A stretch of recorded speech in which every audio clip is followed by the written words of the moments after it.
నమస్తే, welcome to our channel. నేను సౌజన్య. ఏపీలో ఉన్నటువంటి ప్రతిపక్ష నేతలు శ్రేణులు ఎవరైతే ఉన్నారో వాళ్ళు ఎప్పటి నుంచి ఎదురు చూస్తున్నది ఏంటి అంటే సిఎస్ జవహర్ రెడ్డి ఎప్పుడు బదిలీ అవుతున్నారు అని చాలా రోజుల నుంచి కళ్ళు కాయలు కాసేలా ఎదురు చూస్తారు. అది రాబోయేటువంటి రోజుల్లో నెరవేరబోతోంది. అది కూడా మోదీ ఏదైతే పర్యటన ఉందో ఆ లోపే అని అంటున్నారు. ఇది ఎంతవరకు వాస్తవం? ఇది నమ్మసక్యంగా అనిపిస్తుందా మీకు? మరి ఈ అంశానికి సంబంధించి మనతో మాట్లాడడానికి, వారి విశేషాన్ని మనతో పంచుకోవడానికి ఈరోజు మనతో పాటు ఉన్నారు senior journalist, senior political analyst CS Rao గారు ఉన్నారు. వారితో మాట్లాడదాం. నమస్తే రావు గారు. నమస్తే. చాలా మంది ఏపీలో ప్రజలు కావచ్చు, ప్రతిపక్ష నేతలు కావచ్చు, నాయకులు కావచ్చు, శ్రేణులు కావచ్చు ఎదురు చూస్తుంది ఏంటంటే లిటరల్లీ కళ్ళు కాయలు కాసేలా ఎదురు చూస్తారనే చెప్పాలి.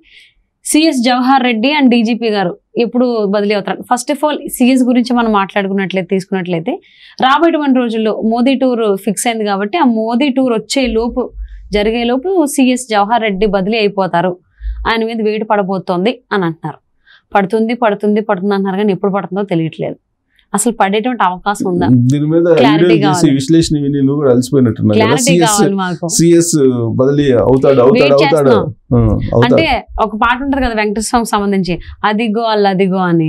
సో అలాగే అనిపిస్తుంది. అవుతుంది అయిపోతుంది కానీ ఎప్పుడు అవుతుంది? సేమ్ ఏపీ ప్రజలు కూడా ఇలాగే లిటరల్లీ వెయిట్ చేస్తున్నారు. ఎప్పుడు అయిపోతుందంటే సిఎస్ బదిలీ ఎలక్షన్స్ అయ్యాక మాత్రం చెప్పకండి. జగన్మోహన్ రెడ్డికి నరేంద్ర మోడీకి మధ్య ఉండేటువంటి చీకటి బంధం ఏదైతే ఉందో అది వెలుగులోకి వచ్చినప్పుడు అది జరిగే అవకాశం ఉంది. ఐ థింక్ జరిగినట్టే అంటారా? అంటే అది వచ్చే అవకాశం లేదు.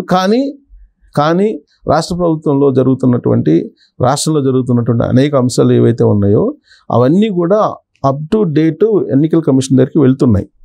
వెళ్లకుండా ఏం లేదు. ఈ మధ్యకాలంలో ఆయన చేసినటువంటి అత్యుత్సాహ కార్యక్రమాలు కానీ, ఆయన కారణంగా ప్రాణాలు తీసుకున్నటువంటి సంఘటనలు కానీ, ఇవన్నీ కళ్ళెదుట కనిపిస్తున్నప్పటికీ కూడా కేంద్ర ఎన్నికల సంఘం కానీ, రాష్ట్ర ఎన్నికల సంఘం కానీ ఆయన మీద చర్యలు తీసుకోలేదు అని అంటే దీని వెనక ఖచ్చితంగా జగన్మోహన్ రెడ్డి యొక్క ప్రభావం ఖచ్చితంగా ఉంటుంది అని నమ్మేవాళ్ళు చాలామంది ఉన్నారు. కారణం ఏంటంటే నరేంద్ర మోడీకి జగన్మోహన్ రెడ్డికి మధ్య ఉన్నటువంటి బంధం చాలా గట్టిది.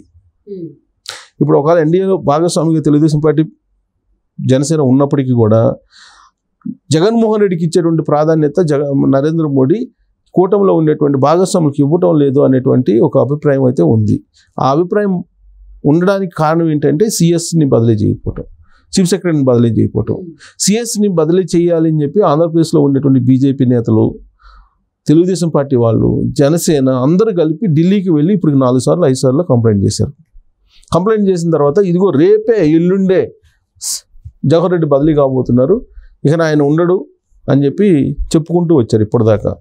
సరే, ఇప్పుడు ఆయన్ని బదిలీ చేయకపోతే గనక ఇక ఎలక్షన్ కమిషన్ పనిచేయట్లేదు, సక్రమంగా నిష్పక్షపాతంగా పనిచేయట్లేదు అనేటువంటి అభిప్రాయం బలంగా ప్రజలకు వెళ్ళేటువంటి అవకాశం ఉంది. దానికి కారణం ఏంటంటే పింఛన్లకు సంబంధించి మే నెలలో ఏం జరిగింది, ఆ ఏప్రిల్లో ఏం జరిగింది అనేది కనుక మనం చూస్తే ఏప్రిల్లో గందరగోళం జరిగింది. సరే, గందరగోళం మధ్యలో 33 మంది వృద్ధులు చనిపోయారు. దానికి కారణం ఎవరు అని అంటే జవహర్ రెడ్డి అని చెప్పేసి కంప్లైంట్ చేశారు. విపక్షాలన్నీ పోయి జవహర్ రెడ్డి కారణంగా చనిపోయారు వాళ్ళు, ముందస్తు ఏర్పాట్లు చేయలేదు. ముందస్తు ఏర్పాట్లు చేయడానికి అవకాశం ఉన్నప్పటికీ కూడా, యంత్రాంగం అందుబాటులో ఉన్నప్పటికీ కూడా జవహర్ రెడ్డి ఉద్దేశపూర్వకంగా పెన్షన్లని ఇవ్వకుండా జగన్మోహన్ రెడ్డికి మేలు చేకూర్చేలా ఆయన వ్యవహరించాడు అనేది అభిప్రాయం. అలాంటిది కంప్లైంట్ చేస్తూ ఢిల్లీకి పంపించారు. ఢిల్లీకి పంపించినటువంటి క్రమంలో కంప్లైంట్ చేశారు. కంప్లైంట్ చేసిన తర్వాత ఏమైంది? బదిలీ అయితే చేయలేదు. సరే, సీన్ కట్ చేస్తే అయిపోయింది. 20 రోజులు అయిపోయిన తర్వాత మళ్ళా నెల వచ్చింది, మే నెల వచ్చేసింది. మే నెల వచ్చిన తర్వాత మేలో పెన్షన్లు ఇవ్వాలి. కాబట్టి మేలో పెన్షన్లు ఇవ్వడానికి ముందే ఆయన ఏర్పాట్లు చేసుకోవాలి కదా. ఏర్పాట్లు చేసుకోవడంతో పాటు ఏప్రిల్లో ఎలాంటి ఇబ్బందులు పడ్డామో ఆ ఇబ్బందులు లేకుండా సక్రమంగా ప్రజలకి పెన్షన్లు చేర్చాలి అనేటువంటి ఒక బాధ్యత అయితే చీఫ్ సెక్రటరీ మీద ఉంది కదా. అది చేయకపోగా ఆయన ఏం చేశారు? ఏప్రిల్లో పడినటువంటి ఇబ్బందుల కన్నా కూడా ఇంకా ఎక్కువ ఇబ్బందులు పడేలాగా చేశాడు. ఎలా చేశాడు అని అంటే, గతంలో 2-3 రోజులు లేట్ అయినప్పటికీ కూడా గ్రామ వార్డు సచివాలయాలకు పిలిచి పెన్షన్లు ఇచ్చారు. సరే, 33 మంది చనిపోయారు.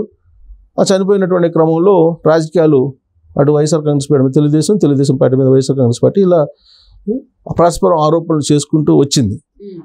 ఇప్పుడు అది సక్రమంగా చేసుకునేదానికి యంత్రాంగాన్ని ఉపయోగించుకోవచ్చు, పంచాయతీ కార్యదర్శులను ఉపయోగించుకోవచ్చు, గ్రామ వార్డు సచివాలయ ఉద్యోగులను ఉపయోగించుకోవచ్చు, పెన్షన్లను ఇంటికి తీసుకెళ్ళి ఇవ్వచ్చు. కానీ అది చేయకుండా అట్లీస్ట్ ఏప్రిల్లో చేసినట్టయినా గ్రామ వార్డు సచివాలయాలకు పిలిపించి ఇవ్వకుండా ఇప్పుడు ఏకంగా బ్యాంకుల్లో వేశారు. బ్యాంకుల్లో వేసినందువల్ల పడుతున్నటువంటి ఇబ్బందులు గత వారం రోజుల నుంచి చూస్తే అసలు కొంతమంది పెన్షన్లు వదులుకున్నారు. వాటి గురించి మాట్లాడటం కూడా మర్చిపోయారంట చాలామంది. ఇక ఆ పెన్షన్ రాకపోతే జీవనం కడవదు అనుకునేటువంటి వాళ్ళు తప్ప మిగతా వాళ్ళందరూ ఇబ్బందులు పడుతున్నటువంటి పరిస్థితి.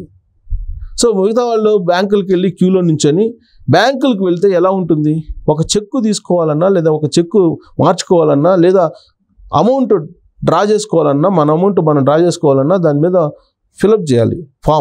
ఫామ్ ఫిలప్ చేయాలంటే ఆ ఫామ్ ఫిలప్ చేయడం మామూలు చదువుకున్న వాళ్ళు కూడా చాలామంది చేయలేరు.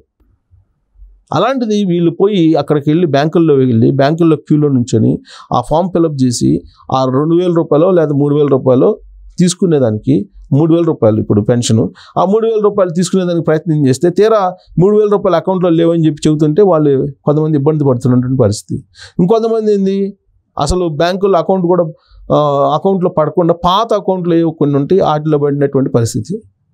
ఇట్లా 60 లక్షల మంది పెన్షన్దారులు, సామాజిక పెన్షన్దారులు ఉంటే సుమారుగా 66 లక్షల మంది, వాళ్ళలో 17 లక్షల మంది మాత్రమే ఇంటికి తీసుకెళ్ళి ఇచ్చారు. మిగతా వాళ్ళందరూ ఇబ్బంది పడుతున్నటువంటి పరిస్థితి. మళ్ళీ ఒకళ్ళు ఇద్దరు చనిపోయారు నిన్న మొన్న అంటున్నారు. ఇప్పుడు ఇది ఇంకా చాలామంది డబ్బులు తీసుకోలేదు. దీనికి బాధ్యత ఎవరు వహించాలి? చీఫ్ సెక్రటరీ జవహర్ రెడ్డి వహించాలనేది విపక్షాలు చెప్తున్నాయి. సో ఈ ఇబ్బందులు పెడుతున్నటువంటి దానికి కారణం ఏంటంటే జగన్మోహన్ రెడ్డికి ఈయన వత్తాసు పలుకుతున్నారు, జగన్మోహన్ రెడ్డి పక్షాన్ని నిలుస్తున్నాడు అనేటువంటి ఒక అభిప్రాయాన్ని వ్యక్తం చేస్తున్నారు. మళ్ళీ ఢిల్లీకి వెళ్ళారు. ఢిల్లీకి వెళ్ళి బీజేపీ, తెలుగుదేశం పార్టీ, జనసేన కలిసి మళ్ళీ కంప్లైంట్ చేయడం జరిగింది నిన్న. ఇన్ని కంప్లైంట్ చేసినప్పుడు ఇక్కడ ఆంధ్రప్రదేశ్లో కూడా రాష్ట్ర ఎన్నికల కమిషన్ కంప్లైంట్ చేశారు, ఢిల్లీలో కంప్లైంట్ చేశారు. ఇప్పుడు ఒకవేళ కనుక ఎన్నికల కమిషన్ కనుక చర్యలు తీసుకోకపోతే దీని మీద మళ్ళీ కోర్టుకు కూడా వెళ్ళేటువంటి ఆలోచన చేస్తున్నారు. కాబట్టి కోర్టులో పిటిషన్ వేసేంత వరకు కూడా వెళ్లకుండా ఎన్నికల కమిషన్ మీద ఎన్నికల కమిషనే చర్య తీసుకుని బదిలీ చేస్తుంది సిఎస్ని అనేటువంటి ఒక అభిప్రాయం ఇప్పుడు వినిపిస్తుంది. ఎందుకంటే ఢిల్లీ లెవెల్లో వెళ్ళింది, ఇది ఒకటి. 2, నరేంద్ర మోడీ రాబోతున్నాడు. నరేంద్ర మోడీ భాగస్వామ్యంగా ఉన్నారు కాబట్టి ఎన్డీఏ కూటమి తరఫున ఆయన 7-8 తారీఖుల్లో ఏదో టెంటేటివ్గా షెడ్యూల్ ఖరారైంది. 7-8 తారీఖుల్లో ఆయన ప్రచారానికి రాబోతున్నాడు ఏపీలో ఆయన ప్రచారానికి రాబోతున్నటువంటి తరుణంలో అక్కడ ఉన్నటువంటి పెన్షన్దారులు ఏవైతే ఉన్నారో వాళ్ళు నిరసన వ్యక్తం చేసే ప్రయత్నం చేస్తున్నారు, అలాంటి ఏర్పాట్లు చేశారు అనేది కూడా తెలుస్తుంది. ఒకవేళ అదే జరిగితే కనుక అప్పుడు సిఎస్ జవహర్ రెడ్డి సంబంధించినటువంటి వ్యవహారంతో పాటు ఎన్నికల కమిషన్ కూడా కొంచెం బాధ్యత వహించాల్సి ఉంటుంది.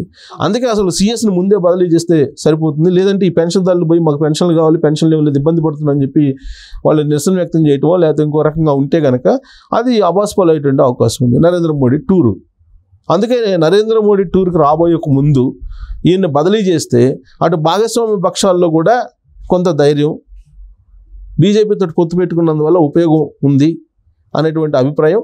2 ఏంటంటే నరేంద్ర మోడీ భాగస్వామ్య కూటమిలో ఉన్నప్పటికీ కూడా నరేంద్ర మోడీ కూడా ఏం చేయలేకపోయాడు అనేటువంటి అపవాదుని ఆయన మూట కట్టుకోకుండా నరేంద్ర మోడీ ఆంధ్రప్రదేశ్కి షెడ్యూల్ వస్తున్న క్రమంలో ఈయన్ని బదిలీ చేసే అవకాశం ఉంది, ఈ లోపు కానీ బదిలీ చేసే అవకాశం ఉంది. జవహర్ రెడ్డిని బదిలీ చేస్తుంది ఎలక్షన్ కమిషన్ అని అంటున్నారు.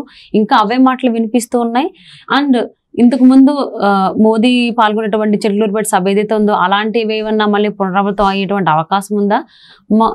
అసలు ఏంటి ఏంటి పింఛన్దారులకు సంబంధించి వీళ్ళు ఏమన్నా వస్తారని చెప్పేసి అని ఏమన్నా ఆపుతున్నారు? 8వ తారీఖు లోపల బదిలీ కాకపోతే సిఎస్ బదిలీ ఉండదు. ఓకే, 7-8 తారీఖుల్లో. సో అప్పుడే మోదీ వస్తున్నారు కాబట్టి మరి పింఛన్దారులు అలాగా మోదీని అడిగితే కనుక ప్రాబ్లమే అవుతుంది వాళ్ళకి. ఆర్ఓల విషయంలో కానీ ఎన్నికల విధులు సంబంధించినటువంటి షెడ్యూల్ వేయటంలో కానీ లేదా ఫామ్ 12లో ఏవైతే పోస్టల్ ఓట్లు ఉన్నాయో పోస్టల్ ఓట్లకు సంబంధించి మళ్ళీ వెనక్కి తీసుకోవడం విషయంలో కానీ అనేక విషయాల్లో వైఎస్ఆర్ కాంగ్రెస్ పార్టీకి అనుకూలంగా చీఫ్ సెక్రటరీ ఎలక్షన్ కూడా వచ్చినప్పటి నుంచి అంత సిఎస్ దే ఉంటది కాబట్టి సిఎస్ ఏ రకమైనటువంటిది కూడా ప్రజలకు అనుకూలంగా ఏది చేసింది లేదు.